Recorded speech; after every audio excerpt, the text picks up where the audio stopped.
Hello, my third grade friends. How are you guys doing? We are going to continue to read Wishtree. Last week we found out Red's plan, which is having flashlights flash pretend like he had fainted in the middle of the sidewalk so that when Steven and Samara come home from school, they would see him and try to help. But flashlight really fainted. And then when the mom went down to help, she fainted too. And then they were able to get the fainted possums away before Samar and Steven came out. But then later that night, when Samar came out in the middle of the night with the animals, Bongo had gone up to Steven's window and knocked on his window and left a note that Samar wrote, which is, "I wish for a friend." And now Steven has opened up the window and he's looking at the lawn and he sees Samar. So let's see what happens, okay? Chapter 29. When Steven eased out of the front door, he was wearing red pajamas and a gray sweatshirt. His light brown hair was mussed and his eyes blurry. You can imagine you wake up in the middle of the night. Your hair is a little bit messy. Your eyes are still kind of dry. The flashlight he was carrying sliced through the darkness. The babies turned towards him and froze. Their eyes glowed like little moons. Flash squealed in fear. Remember, flashlight does not like flashlight. And Steven is holding a flashlight. Steven clicked off his light and Flash seemed to calm a bit. Although he was definitely hiccuping. Uh-oh, I hope he doesn't faint again. "Hey," Steven whispered. "Hi," Samar whispered back. Steven sat down next to Samar. The babies watched with interest. Why do they come to you?" Steven asked. "I don't know. It's like magic." "No," Samar shook her head. "I'm just quiet." "I like that." Bongo flew down to Samar's shoulders. "Hello," she said to Steven, mimicking Samar's voice. "Wow," he said. "That's amazing." "Yesterday I heard her imitate a doorbell." Steven grinned. "She gave me this key," Samar said, holding it up. "I don't know what it's for. A diary or a jewelry box, maybe." "Or the world's smallest door," Steven joked. For a while, everyone fell silent. Even the baby raccoons are silent. At last, Steven held up his hand, revealing Samar's wish. "I found this," he said. Even in the moonlight, Samar's blush was visible. She looked away. "I'm sorry about the word," Steven said softly. "The word on the tree. We didn't. It wasn't us." Samar nodded. "My parents aren't bad people. They're just afraid of things," Steven shrugged. "So are mine," said Samar. "I heard my father talking about moving. If we can find a safe place to go," she gave a sad smile. "If there even is such a place." "I'm sorry," Steven said again. The babies, sensing Steven could be trusted, began to tussle and romp. Harold and the smallest ewe searched for bugs. Rose Petal and her brother, Hot Butter Popcorn, ooh, I love hot butter popcorn, played tug-o-war with long piece of grass. "I miss them," Samar said. "I hope you don't move," Steven said. A light blinked on Steven's house. "I should go," he said. "If my parents see me, well, I should just go." "Night," Samar said and whispered. "On the things I wanted to say to those two, I wanted to tell them that friendship doesn't have to be hard, that sometimes we let the world make it hard. I wanted to tell them to keep talking. I wanted to make a difference, just a little difference, before I left this lovely world. And so I did it." What do you think he's going to do? "I broke the rule. Stay," I said. Red actually talked. Can you believe that? Chapter 30. The animals gaped at me in astonishment. Even the youngest babies knew about the "don't talk to people" rule. Bongo darted to my top branch. "Red!" she cried in a strangled whisper. "You can't." "Oh, but I can," I said. "What have I got to lose?" But, as I was saying, I returned my attention to Steven and Samar. They were staring at me. Their jaws dropped. Ah! Can you imagine if a tree started talking to you? Ah! They were staring at me, jaws dropped, eyes wide, as frozen as Flash had been not long ago. We're dreaming, Stephen murmured, right? And at the same time, Samara asked, is that possible? Pinch me, Stephen said. Samara complied, and she pinched him. I definitely felt that, Stephen reported. Maybe it was a dream pinch, Samara suggested. Excuse me, I interrupted. I have 216 rings worth of wisdom to convey, and not much time. Stephen reached for Samar's hand. If it's a dream, he said, at least it's a cool one, he said, and so I began. Chapter 31. I haven't always been a Wishtree. It happened in 1848. Oh, my friends, that's such a long time ago. Long before I was surrounded by concrete and cars. When I was just a few decades old, still a youngster by red oak standards, not longer a lanky sapling, I was solid and strong, but not anchored to the earth like the way I am now. This was a time, like many other times, when hungry, desperate people sailed on crowded boats to settle here. Many of them ended up, as they always seem to, in my neighborhood. The blue and green houses were brown then, and filled to overflowing with new arrivals. So people left Europe to come to the United States because they wanted better things. The American dream everyone always has from overseas, right? Sometimes the newcomers were welcomed, sometimes they were not, but still they came hoping and wishing, as people always do. One of our new residents was a young Irish girl named Maeve. She voyaged across the Atlantic with her 19-year-old brother who had died of dysentery during the trip. Their mother had passed away shortly after Maeve was born, their father when the children were 9 and 12. Maeve was solid and plain, but when she smiled, it was like a sunshine peeking through the clouds. She had a deep laugh, and her hair was brilliantly red as my finest autumn attire. She was 16, alone, and penniless. Like she didn't have any money, and she was only 16, and she was young. Maeve shared a tiny room with 5 other immigrants. They worked night and day, cleaning and cooking and doing whatever she could to stay alive. Maeve soon discovered she was gifted at caring for the sick. She had no special knowledge, no secret remedies, but she was kind and patient, and she knew how to soothe a fevered brow with a cool cloth as well as anyone. What she didn't know, she was willing to learn.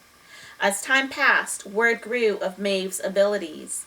People brought her their sick piglets, their lame horses, their coughing children and fretful babies. Always, she explained, that she wasn't sure she could help, but since people in the neighborhood was too poor to go to a doctor, they turned to Maeve. And since people believed she could help them get better, Maeve tried to live up to their hopes. When she succeeded, and even when she didn't, patients and their families could leave small tokens for her. A whistled figurine of a bird, a hairpin, half a loaf of bread. Once someone even left a leather-covered journal with a tiny silver key that opened its lock. Remember that, my friends, okay? A tiny silver key that opened the lock to her journal. Do you know who has that now? Think about it, okay? When Maeve was out to tending someone who was sick, people took to leaving their thank yous in my lowest hollow. So they used red, the bottom of his tree where the roots come up from the ground. They left her presence there because they didn't have money to give her money to for taking care of them, but they left gifts like food, journals, and things like that, okay? So they left it on the trunk of red. It was still a fresh wound, just a couple of seasons mended, but because it faced a house where Maeve roomed and not the street, it was a safe place to leave a token of gratitude. So he had a little hole underneath by the ground, and that's where people would leave things for her because they faced a house and not the street, because if you leave things maybe on the street side, people would take it, but because it faced a house, people left it there for Maeve to see. That's when I realized the hollows can be a good thing for people, not just birds and animals. Little did I know just how good. Chapter 32. The years passed and Maeve became as connected to the neighborhood as I was, even as newcomers from other lands added their music and food and language to our little part of the world. No matter where people were from, Maeve cared for them as best as she could. I grew tougher, my older limbs less pliable, my shadow longer because he's getting taller now as trees grow. More trees and shrubs joined me, but there were plenty of sun for all of us, and we never wanted for water. I had hosted many families by then, mice and chipmunks in particular. My closest confidence was a young gray squirrel named Squibbles. All squirrels' names begin with the letters S-Q-E, like squirrel. So here's a picture of Scribble. Can you see that, my friends? A little squirrel. That is Squibble. Scribbles was especially fond of Maeve, who often fed the little squirrel table scraps. Privately, Scribbles and I worried about Maeve. Along the way, Maeve had seen a suitor or two, but nothing much more came of those flirtations. She had friends aplenty and work to do from dawn till dusk. Still, she seemed lonely. Sometimes Maeve would sit on the porch steps watching happy families stroll past, and her eyes would well up with tears. At night, she would gaze out to the open upstairs window, and her sighs would float to us on the breeze, melancholy as the call of the morning dove. Often Maeve would sit at the base of my trunk and write in her journal. Now and then she would read passages out loud. She spoke about the Irish countryside fading into the fog. She spoke about her family she had lost. She spoke about her secret hopes and fears and longings. She had love to give and no one to give it to. Maeve adored early mornings when the world was bathed in mist and the sun was still a promise. She would lean against my trunk and close her eyes and hum a tune from her childhood. One day, the very first day of May, Maeve joined me at dawn. To my surprise, she reached up to my lowest ball and gently tied a scrap of blue striped fabric in careful knot.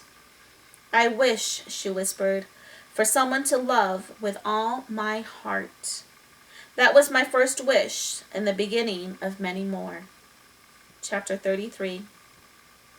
As the weeks passed, a piece of fabric on my branch drew many comments. Some of the folks in our neighborhood, the ones from Ireland, would nod knowing and smile. To them, Maeve would simply say in her lifting voice, "That's my raggy tree. She's not a hawthorn, but she would do just fine."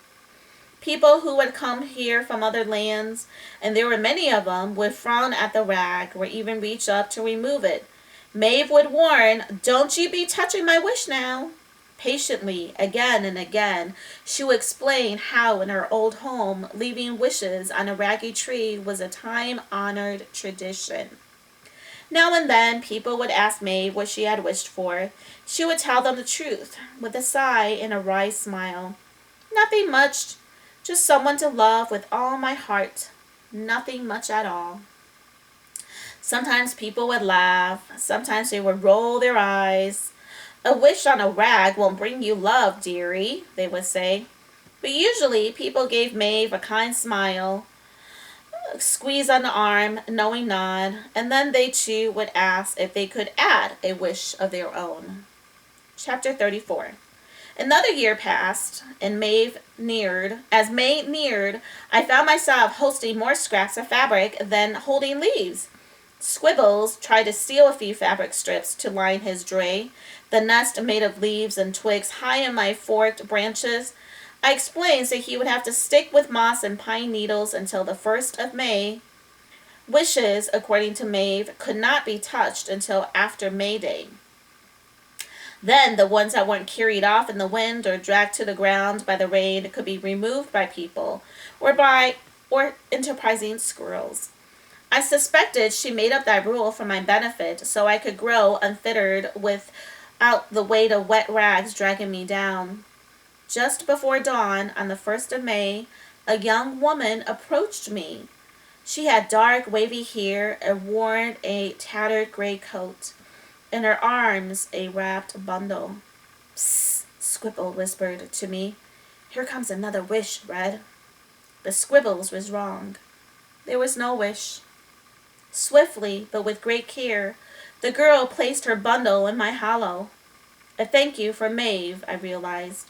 A loaf of bread, perhaps. The girl had probably been one of her patients. She was gone quickly as she had come. Like a hummingbird, I thought. There, then not there. Like a gust of wind.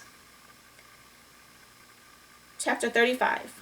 Just a few minutes later, Maeve opened the door of the little brown house. She smiled at me and at the scraps waving in the early morning breeze. Just then came the cry. A wail, more like it. Excuse me. Coming from me. Not the meek peek of wren chick, not the shy squeak of a mouse pup. No, this was a cry of a righteous indignation. This was a baby. My friends, we will stop there. So someone had left a baby for Maeve. And, here, let's just read this chapter, short, chapter 36. The baby had a note attached to her blanket. Haltingly, Maeve tried to read it out loud. Oh, Italian, she murmured. Only later, when she consulted one of her patients, did she understand its meaning. Please give her the care I cannot. I wish for you both a life of love. Now she's got her heart to love this baby. The baby's hair was black. Maeve's was red. The baby's eyes were brown. Maeve's were blue. The baby was Italian. Maeve was Irish. They were made for each other. Maeve named the baby Amadora, which meant in Italian, the gift of love. Isn't that nice, my friend? We will stop there, and we will pick up the rest of the book.